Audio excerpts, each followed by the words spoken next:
I am standing at 104 North Main Street. For the past 121 years, this has been the home of the Fall River Public Library. My name is David Mello. For the past 30 years, I have been the supervisor of children's services here at the Fall River Public Library. And during that time, I've had the opportunity of taking many school groups and other public groups on tour of this magnificent building. And that is what I would like to do for you right now for the viewer at home. The library itself is of a late Italian Renaissance design, treated in a simple manner. The exterior of the library is entirely constructed of Fall River granite. No wood enters the construction of the building, save for the window and door frames. And the reason for this being, twice in the library's history, the library was completely destroyed by fire. Once in 1843 during the city's Great Fire, and again in 1886 when the library was housed in what was then the City Hall. It was decided in 1895 that a competition would be held for the design of the Fall River Public Library. 18 designs were submitted by firms throughout the country, with the winning design going to the Boston firm of Cram, Wentworth, and Goodyear. The cost of the building, including the landscaping, the land itself, the curbing, the furnishings, was a total of $252,000. The main entrance on North Main Street opens into a lofty vestibule, which is furnished entirely in a white Vermont marble with pale green veins. This vestibule, lighted by a central skylight, is covered by a dome which rests on 10 marble columns rising from a stalagmite of pink Tennessee marble. The floor is covered with elaborate mosaic of colored marble. From this vestibule, steps rise on one side to the trustees' room, on the other side to the librarian's room, while in front they lead directly to the delivery hall. When one looks up into the dome, we are greeted by a four-paneled mural designed and painted by the Italian artist Ludovico Cremonini. The painting is called The Genius of the Nation and was painted in 1907. Cremonini emigrated to the United States in 1901, where he remained here in Fall River until 1910. While here, he painted, besides these murals, a series of 24 large murals for the Notre Dame de Lourdes Church. The murals were lost in 1992 when the church was totally destroyed by fire. When first entering the vestibule, the first panel you are greeted by represents the United States in the form of a woman warrior protecting a child holding a book. On each side are figures leaning over cornucopias. It signifies the prosperity of the nation. To your left, over the door to the main office, is a panel representing Massachusetts, symbolized by a Puritan seated on a stone chair and presiding over the education of his children. Some say that this figure represents Benjamin Franklin. On the right side is a male figure wearing a cap, traditionally associated with printers, and resting one arm on a printing press. Another female, on the right side, is holding an easel and paintbrush. The mural to your right, as you head into the library, over the administrator's office, depicts the genius of Washington. Like the central figure in the Massachusetts mural, George Washington is shown reading, while to his right and left are scenes of war and agriculture. As you depart the library, you see the fourth of the Cremonini murals on your way out. It represents Fall River. A maternal female figure presides over the production of cotton textile goods. To the left and to the right, a boat, emblematic of the traditional ways in which trade and commerce were carried on. Cremonini shows the textile goods as being manufactured by both a man and a woman, which is historically accurate. Throughout the period in which Fall River was a leading textile center, more than half the workers were women. When leaving the vestibule, we go directly into the delivery room, the central feature of the building.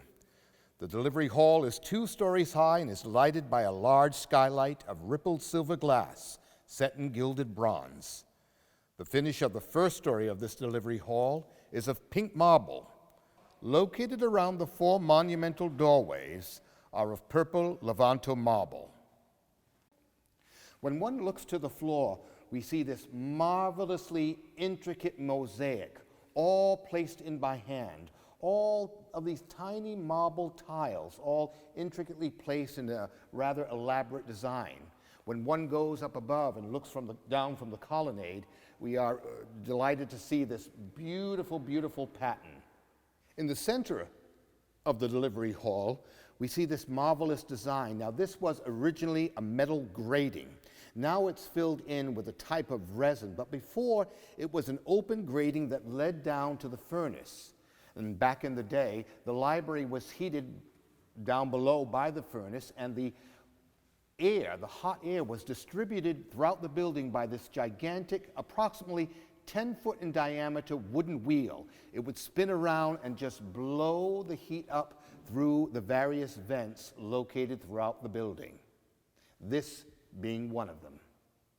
The room that we're in right now is the library's AV room, and it houses all our DVDs and our talking book collection and all our CDs as well. Originally, this served as the library's original reference room. And when one looks up at the ceiling, we really get an appreciation for the Italian Renaissance feel of the building, with the rich plasterwork and the ornate design. And in some instances, you get these wonderful large plaster flowers that just seem to burst from the ceiling. It gives you the sense that you're in a very special place.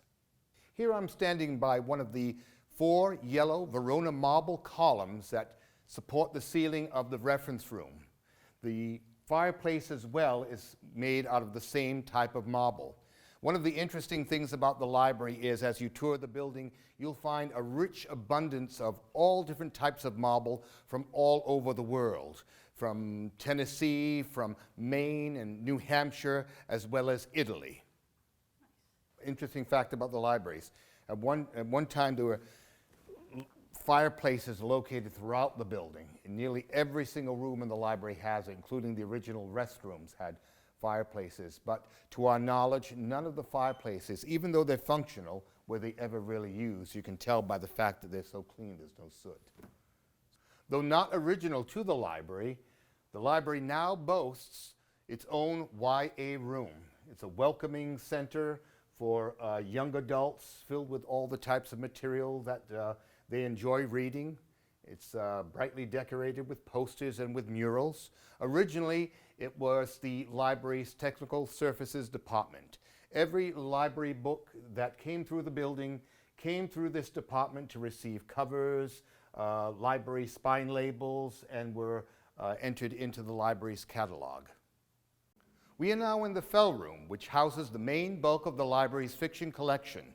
Originally, the height of this room went the full 2 stories of the library, but at some later date, a ceiling was added on, and above us now is an additional part of the library's reference room. In 1991, the library underwent a rather dramatic restoration, and no more was it more dramatic than right here where I'm standing in the stacks. Originally, this area was one gigantic open area, and within it, there stood a separate structure entirely made of metal. It was a superstructure located within the library and attached to the inner walls of the library itself, but it was a freestanding structure with glass floors that people were able to walk around and to maneuver throughout the stacks. People who toured the library at this time have fond memories of those glass floors and seeing the feet of the people above them as they walked overhead. Unfortunately, the floors no longer exist, but we have fond memories of the days when we did have them. Now, all that is left of these glass floors are the remaining panels that are located in the entrances to each of the stack levels. Unfortunately, the original luster of the glass does not show through because they were just set into the concrete floor. As one navigates the library from floor to floor, we find ourselves walking on stairs of pink marble from Tennessee. When one reaches the second floor of the library, we see the library's magnificent colonnade, comprised of 16 columns of green marble capped by pink Knoxville marble. Each marble column bears an Ionic-style cap carved of pink Knoxville marble.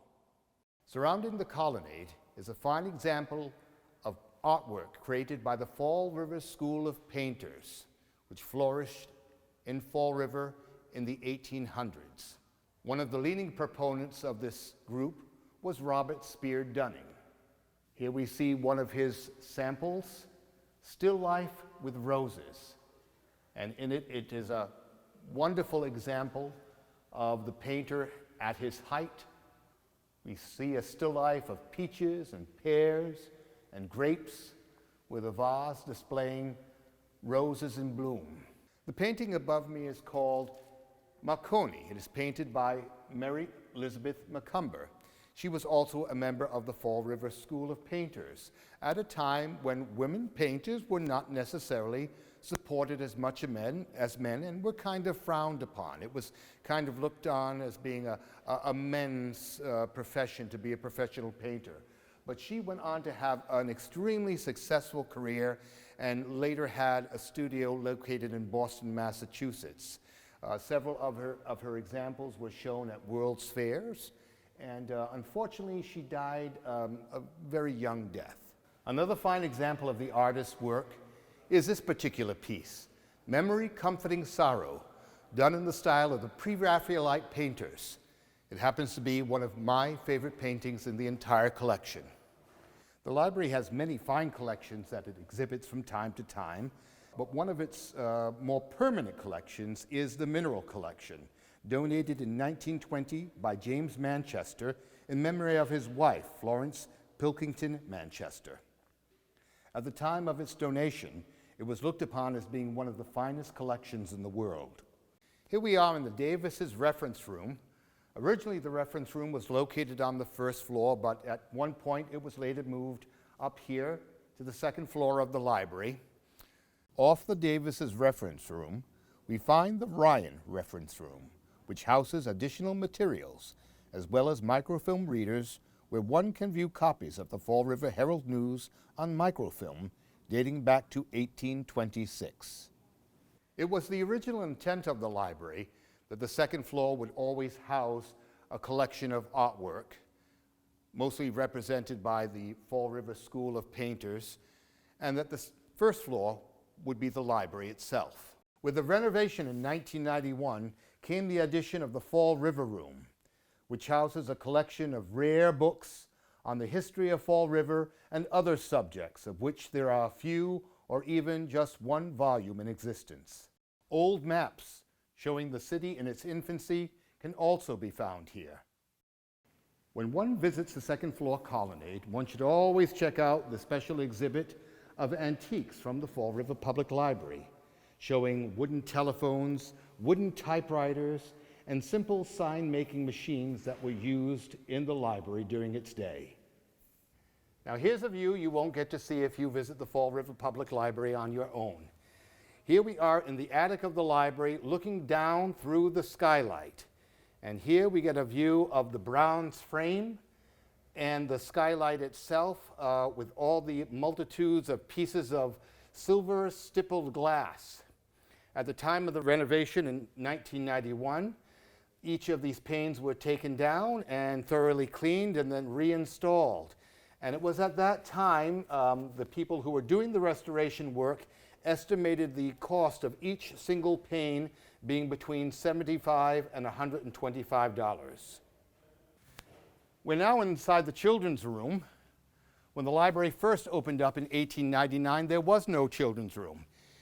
It opened up a year later and served also as an adult periodical and newspaper reading room.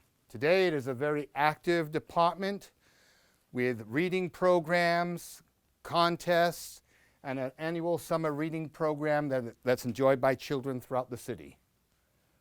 I hope you've enjoyed your tour of the Fall River Public Library, and I hope that someday you'll be here to visit the library yourself.